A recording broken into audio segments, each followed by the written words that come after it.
Hey, what's up, everybody? It's Ned Bellavance, Ned1313 on Twitter, and welcome to the Daily Check-In for September 3rd, 2020. Hey, what's up? What's going on? How we doing? It's Thursday, which is Thursdays on the Edge, and today's Edge thing is going to be all about installing K3s on a Raspberry Pi. And if that's confusing to you and I just used a bunch of terms you've never heard, you're in for a treat because we are going to talk about that and I'm going to try to live demo it. We'll see what happens. Oh my goodness, it's going to be interesting.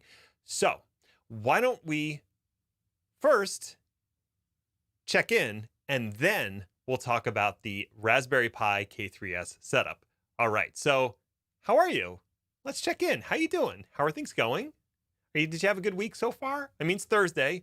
You've made it this far. Sometimes we call it Thirsty Thursday, and I know that I will be toasting the week with a beer. It has been an epic day of being on, quote unquote. I don't know if you have experienced this as well. You know, when you sit in a lot of meetings, as long as you're not the one speaking, you don't have to be on. But today I had a 9 a.m. podcast followed by a 10:30 meeting where I had to talk, and then a noon podcast followed by a 1:30 podcast followed by another phone call where I had to talk for a while, and now this. So let me tell you, it's been a day.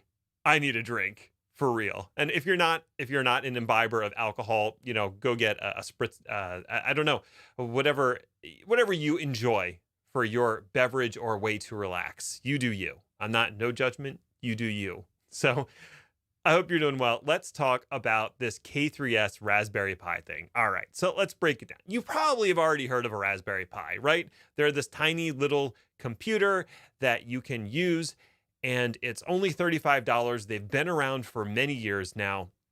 The idea was to make a really low-cost computer that people could learn on, and hobbyists just took off with this thing. They absolutely love it. It's still cheapest model is still $35, though you could probably get a cheaper one. The Raspberry Pi Zero, I think, is even less, but then you need to add a bunch of components to it. And honestly, it's a decent little computer all on its own. It's also very popular for edge enthusiasts who are trying to take a constrained computer and put some sort of edge stuff on it to test it out. Now, one of the things that people are very interested in is the idea of running Kubernetes at the edge. But if you look at the architecture of Kubernetes, it's a little heavy. It's got a lot of components. Rancher, the company known as Rancher, which I believe they've been purchased now by, who was it? SUSE. They've been purchased by SUSE, but they developed this different version of Kubernetes called K3s, because get it, K8s is the abbreviation for full Kubernetes, and this one is smaller, so they made a K3s. It's adorable. But the whole idea behind it is it's a stripped down and more lightweight version of Kubernetes that you could run on a device that didn't have the highest hardware specs. Now, I'm running Raspberry Pi 4s. They actually have a decent amount of RAM and CPU on it, but not every device is going to have that. How can you run K3s on one of these? So that was the goal behind K3s, was to be able to run essentially Kubernetes, but run it on a much smaller spec device. And you should be able to set up a cluster with worker nodes and main nodes, or whatever they're called, the controller nodes, and have that be a deployment you can actually use. Okay, makes sense. So I wanted to set this up for myself.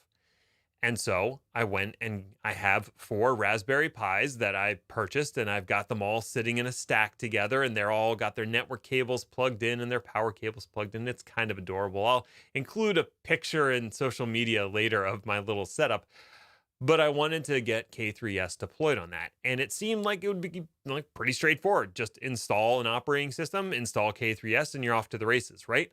Well, I ran into a few bumps, and that is what we're going to walk through today. Is what bumps did I run into? How can you avoid them? And how can you get this set up on your own? Now, first I'm going to say you don't need a Raspberry Pi to run K3s. If you just want to run K3s, they have a K3s on Docker. It's a Docker Compose file, basically, and it spins up containers that will emulate those components. It's kind of like Kubernetes in Docker, but it's K3s in Docker. That project exists, so if you already have Docker on your laptop, you can just run it that way. Very simple. You can also spin up a virtual machine in any of the cloud providers and run it there. if you use the Ubuntu Server 1804 image that's on Microsoft Azure or on AWS, that will absolutely work. You don't need a Raspberry Pi to do this, but I happen to have some and I wanted to tinker around. So just get that out of the way. You don't need all of that. So what issues did I run into? Well, there are a number of different operating systems that you can install on a Raspberry Pi. When I went to the requirements page for K3s, I saw Ubuntu 1604 and Ubuntu 1804, and I saw the Raspberry Pi Buster OS, which is a lighter version of the full, used to be called Raspbian, but now it's called Raspberry Pi OS. And I was like, oh, okay, well, I like Ubuntu. I know how to use it. Why don't I run that? Okay, first mistake was not recognizing that the Ubuntu that they're talking about is the AMD 64-bit version or x86 version, not the ARM version of Ubuntu, because that is not supported. And after I deployed the ARM 32-bit version of Ubuntu and loaded the K3s software, it crapped out on me. It failed. It wasn't able to find something and it just errored out. Okay, so I installed the 64-bit version of Ubuntu ARM. Also crapped out, didn't work. And I'm like racking my brain about what's going on. And I finally installed what is no longer called Raspbian Buster, but is now just Raspberry Pi OS Lite. I installed that and I got it working, but there were some additional caveats there. So let me just share out my screen. And I have a little script here that I built to enable the necessary things for the Raspberry Pi using that Raspberry Pi Lite OS to get this working.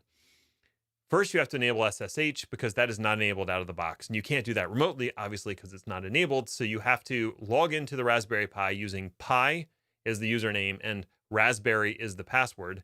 Log in with that and run sudo systemctl enable SSH and start SSH. You probably don't need the second command.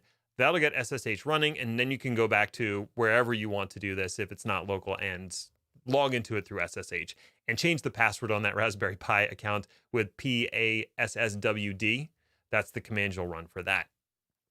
Okay, then the next thing is to set the host name, because the host name out of the box is just Raspberry Pi. You should set it to something else, especially if you're going to have multiples here. So you can use the hostname CTL command to set the host name to what you want. And then you can set a static IP address if you prefer. I do prefer because that's the way I'm building my lab. So I'm setting a static IP address. Funny side note, I tried setting a reservation in DHCP on my Netgear router for this, and I discovered that when you set address reservations on the Netgear router, it breaks the wireless. That's fun. That's a fun bug. I'm going to have to log somewhere. So I couldn't do it that way. That was my preferred way, but I can't do it that way. Oh well. So I set a static IP address. The way you do that is you edit the dhcp-cd.conf file that's in the etc directory, and you just have to insert a configuration here for your interface. Mine's ETH0, so I'm setting it, and I'm using 192.168.1.31. When I add additionals, it's going to be 32 and 33 to make my 3-node cluster. And my router's 1.1, and I'm using my router as my DNS server for now. So that's all fine. Then I'm going to go and edit my host files, and I added in these entries because I'm not going to rely on my router to resolve anything.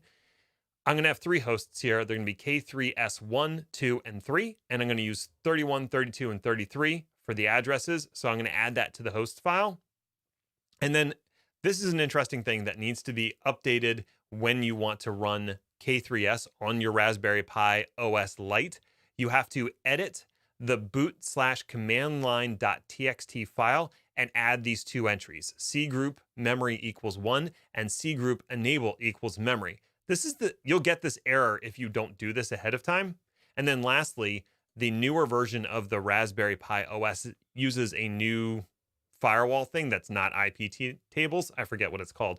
You have to enable legacy IP tables. So you have to run this set of commands to get that going and then reboot your system. It'll reboot with the correct IP address, and it will reboot with the cgroup and the cgroup memory enabled, and it will reboot with the legacy IP tables all done. So I have done all of that here. And if we look down in the terminal, I'm going to go ahead and connect to this host. So there we go. I'm logging in as Pi, and I'll go ahead and type in the password, and yay, I typed it in right. So this is after the reboot of all those configurations, right? So it should be all set and ready to go. How do we actually install K3s? Well, there's an installation script that you can just download and do this one-liner that'll get it installed and running as a service in the background for you. So I'm going to go ahead and grab that here, and we'll paste it down here, and that'll go ahead, download the most recent release of the K3s command line utility, and then it will go through the process of creating a service for it in systemd, and it will set that service to start automatically, and it'll do all the other things that you need to do. Originally, I was trying to do this all myself purely through command line, and I was running into a lot of issues. And so that's the next thing I need to do. Now that I can get K3s up and running on a single Raspberry Pi, my next step here, my next big thing that I want to do is get K3s installed in a clustered format using a shared database, which is a supported feature. It's kind of in beta, but it's a supported feature.